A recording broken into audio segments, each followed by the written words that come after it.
Hi. Good to see you. Hi, Ben. Pleasure to see you, Your Excellency. Thank you. And we are here to invite you for ArabPlast, which is our biggest event for the plastics, in the industry, plastics industry in the region. So, if I may just ask you a couple of questions, you want to give the mic to Your Excellency. So, it's a pleasure to see you, at ArabPlast, and if you could just give us your, thoughts about India as a country, and and its support to the United Arab Emirates, in particular. What's your take on what's your message for the Indian entrepreneurs here and for people who are investing in this wonderful country? Sure. Thank you. Namaskar. Assalamu alaikum. It's a real pleasure to be here at ArabPlast 2021 here in Dubai. I'm very pleased that India has a significant participation. In fact, we are the second largest participant here at ArabPlast.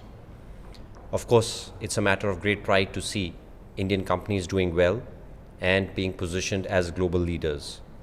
We know that UAE and India share a very, very strong and brotherly relationship, and we see a lot of trade happening between the two countries. We see a lot of investment happening between the two countries.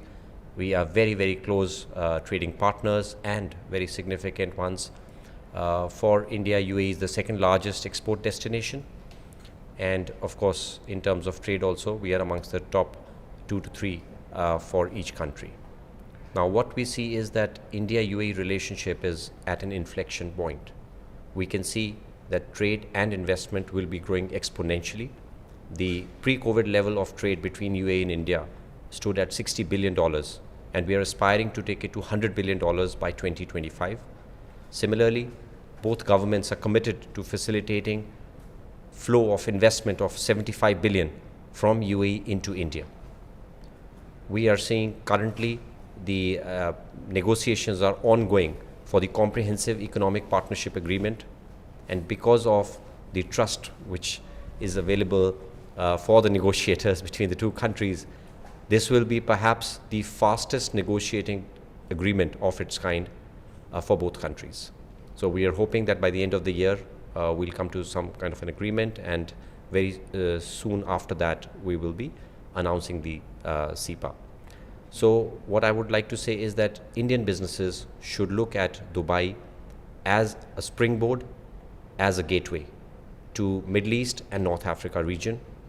Of course, the economy here in terms of the size of the population is limited, but do look at this entire region and look at Dubai as a gateway.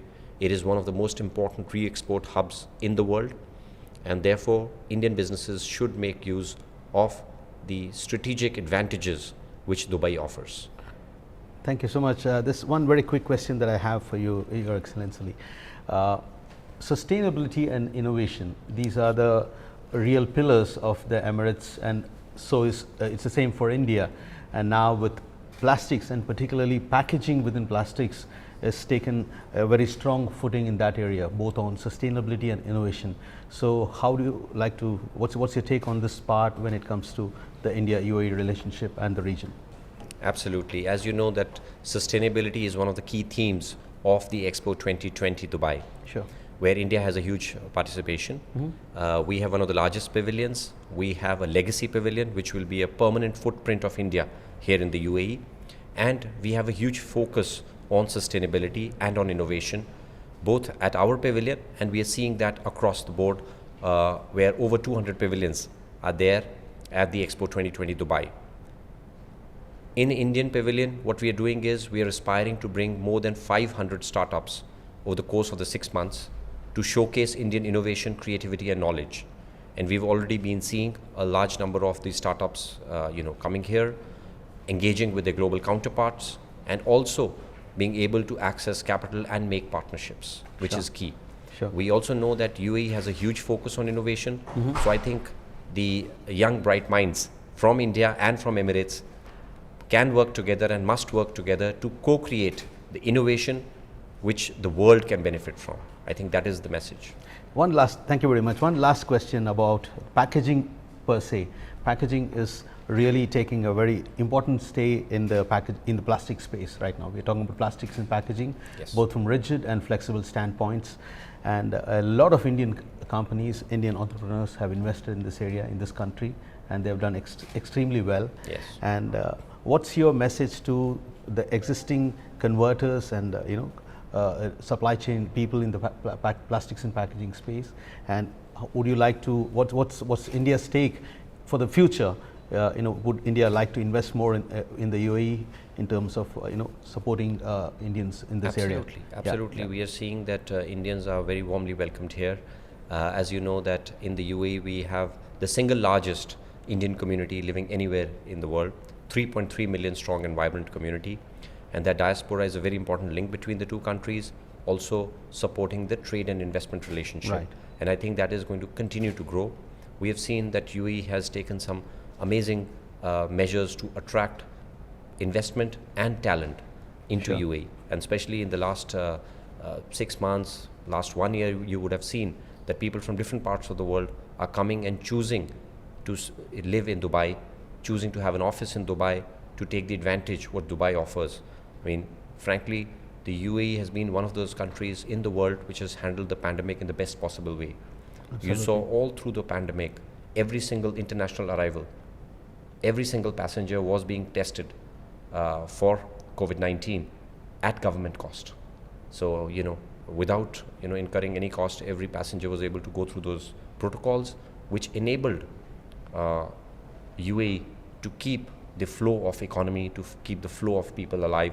And today, we are having so many different events all at the same time. Expo 2020 Dubai is ongoing. It's a 6-month event. We have ArabPlast today. We have the air show going on in Dubai, and we have the ADNOC hosted ADIPEC. ADIPEC, absolutely. In Abu Dhabi, where our Honorable Minister is there. We had our Honorable Minister of External Affairs who visited day before yesterday, and he was here for a day and a half. He visited the Expo 2020, he visited the India Pavilion.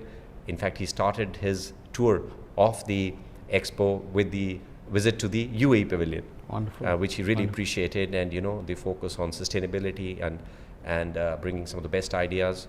Of course, Expo 2020, as you know, is enabling people from different parts of the world to come together, deliberate, explore ideas, share innovation, share their knowledge and creativity, and find answers for global challenges.